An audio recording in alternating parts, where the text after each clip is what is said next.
Il n'y a pas si longtemps, la communication était très différente. On écrivait des lettres. Elles pouvaient te mettre 2 semaines à arriver. Et plus surprenant encore, l'expéditeur ne savait même pas si sa lettre avait été reçue, à moins qu'une réponse ne revienne. Imagine, attendre un mois entier juste pour savoir si ton message avait été reçu. À cette époque, personne n'aurait pu imaginer qu'un jour, parler à quelqu'un situé à des milliers de kilomètres serait possible d'une simple pression sur un bouton. Alors, comment sommes-nous passés des lettres aux appareils multifonctions que nous utilisons aujourd'hui? Qui a inventé le téléphone? La réponse n'est pas si simple. De nombreux scientifiques ont contribué à son invention. Mais 2 noms restent essentiels, Alexander Graham Bell et Elisha Gray. En 1876, tous deux, travaillant indépendamment, conçoivent des dispositifs capables de transmettre la voix humaine à travers un fil. C'était une véritable course contre la montre.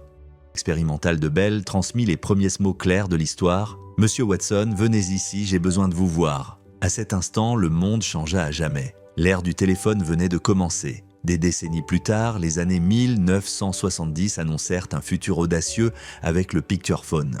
Mais son échec commercial rappela au monde que la technologie n'arrive que lorsque la société est prête. Puis, en 1983, tout bascula de nouveau. Le Motorola DynaTAC, surnommé le Brickphone, devint le premier téléphone portable commercialisé. Il marqua la fin véritable de la domination des lignes fixes et le début de la mobilité. Mais la mobilité n'était qu'un début. En 1994, IBM lança le Simon, considéré comme le premier véritable smartphone. Avec un écran tactile, un service d'email et des applications intégrées comme un agenda et un bloc-notes, il annonçait déjà la fusion de la communication et de l'informatique. Ce rêve précoce du smartphone fut bientôt éclipsé par la simplicité des téléphones dits classiques. Et en l'an 2000, le Nokia 3310 devint une icône mondiale, célèbre pour sa robustesse, son autonomie infinie et un jeu Snake qui marqua toute une génération. Mais en 2007, le monde changea à nouveau. Le premier iPhone d'Apple révolutionna la communication une fois encore, un écran multitouch,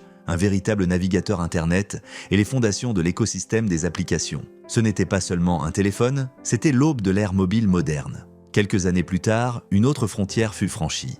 En 2019, le Samsung Galaxy Fold repoussa les limites du design.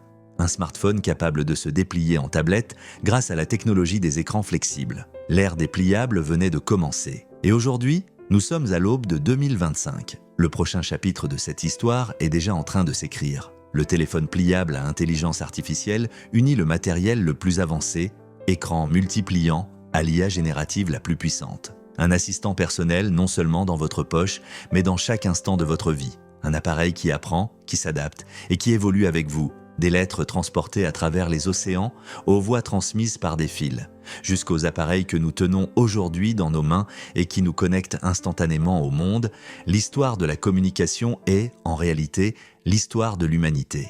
Et tandis que nous regardons vers l'avenir, une vérité s'impose, les téléphones ne se contenteront plus de nous relier aux autres, ils nous relieront à l'intelligence elle-même. L'évolution du téléphone est devenue l'évolution de l'intelligence artificielle, et cette intelligence artificielle n'est pas seulement dans les machines. Elle est aussi le reflet de notre propre créativité, de notre soif de progresser et de rester connecté. Du papier jauni par le temps, aux écrans flexibles pilotés par l'IA, chaque étape raconte une seule histoire, celle de l'humanité qui refuse d'arrêter d'imaginer. Car au-delà des fils, des ondes et des circuits, la véritable révolution n'est pas technologique, elle est humaine. L'avenir du téléphone n'est pas seulement dans vos mains, il est dans vos idées, dans vos rêves et dans l'intelligence que nous construirons ensemble.